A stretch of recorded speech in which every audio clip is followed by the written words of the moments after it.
Okay, let's talk about an asset class that, it literally underpins our entire world, farmland. We're talking about a multi-trillion-dollar market that just feels as solid and as stable as the Earth itself. But what if that stability is just an illusion? Yeah, that's the big question, isn't it? It comes from a researcher named Trent Klarenbach, who's predicting not just a little dip, but a potential 50% crash in farmland values. Now, that's a prediction that sends some serious shockwaves through an industry that's really built on long-term certainty. So, how on earth could something like that even happen? Well, to really get it, you have to understand two completely opposing philosophies. On one side, you've got the belief that farmland is a forever asset, something that's basically immune to market cycles. And on the other side, the conviction that no asset is safe from an inevitable crash. The stakes here, they couldn't be higher. So first, let's dig into the bull case. This is the argument that the value of farmland is, permanent, that it's driven by forces that go way beyond typical market economics. And the biggest champion of this view? Well, he's a pretty remarkable figure. Meet Robert Angelic. He's Canada's largest farmland owner. And this quote right here, that's his entire investment thesis in a nutshell. He believes that in our complex global economy, the one thing you just can't outsource or replicate is the ability to produce food and water. And that makes the land that grows it uniquely, incredibly valuable. Now you have to look at this guy's track record. This isn't just some theory for Angelic. He escaped Croatia as a child in a scene that sounds like it's straight out of a movie, hiding in a hay wagon. He then built a real estate empire. And then, get this, in 2007, he made this unbelievably prescient call, selling his entire portfolio for over $200 million right before the 2008 crash. He saw it coming. And where did he put all that capital? Straight into what he saw as the next great undervalued asset, Saskatchewan farmland. So here's the crucial thing to understand. Angelic's whole strategy is built on deep, long-term thinking. He saw that land in Saskatchewan was artificially cheap because of some old policies. He studies these 90-year climate cycles to predict things like drought and rainfall. He even sold 25,000 acres in one area years before a major drought hit. And he actually sees climate change as a benefit for Canada, creating longer growing seasons. For him, these huge fundamental forces make farmland the ultimate safe haven. But what if that long-term view is missing something big? Okay, let's flip to the other side of the coin, the bear case. This argument says, hey, nothing is forever, and farmland is just another asset caught in a classic financial cycle, one that's primed for a massive correction. And this slide just lays out the core debate perfectly. Is farmland really that special?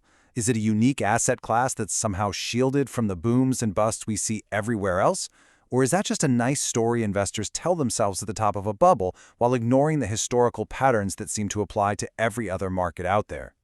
So, to really get the bear case, you need to understand how a crash actually works. It usually starts with what's called a liquidity crisis. That's when cash flow gets tight. Maybe commodity prices dip and farmers start having trouble making their debt payments.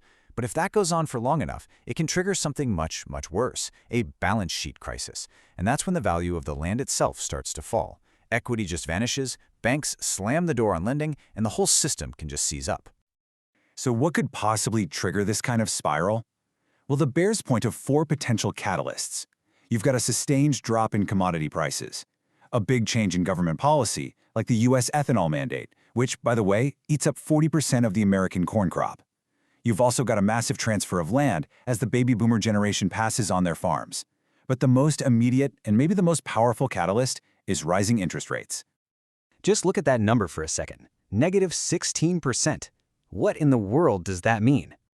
It means that for the exact same mortgage payment, a farmer who's looking to buy land can afford over 16% less if interest rates just go from 4% to 6%.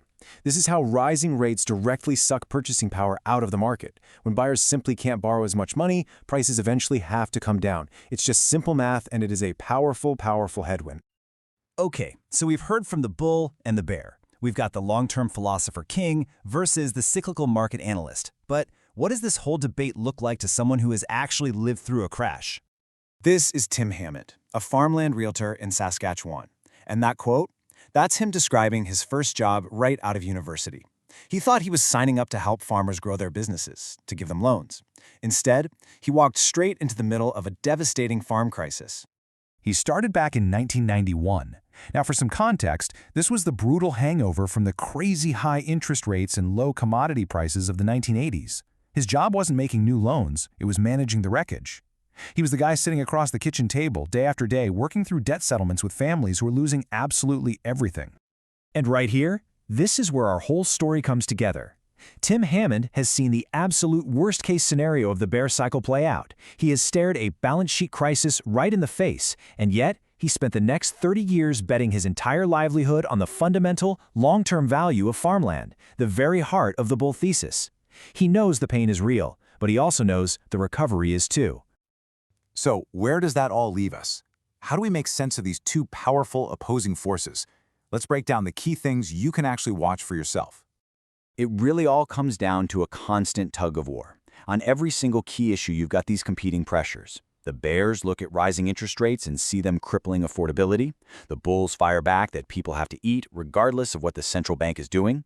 The bears see a potential commodity slump wiping out profits, while the bulls see unstoppable global population growth creating a permanent demand for food. This table really captures that tension between the short-term cyclical pressures and the long-term fundamental drivers. And so we're left with our central question. Is farmland a safe haven, or is it the next domino to fall? The reality, of course, is probably not so black and white. Maybe the future isn't a 50% crash, but more of a slow, grinding correction over a decade as these cyclical pressures just weigh on the market.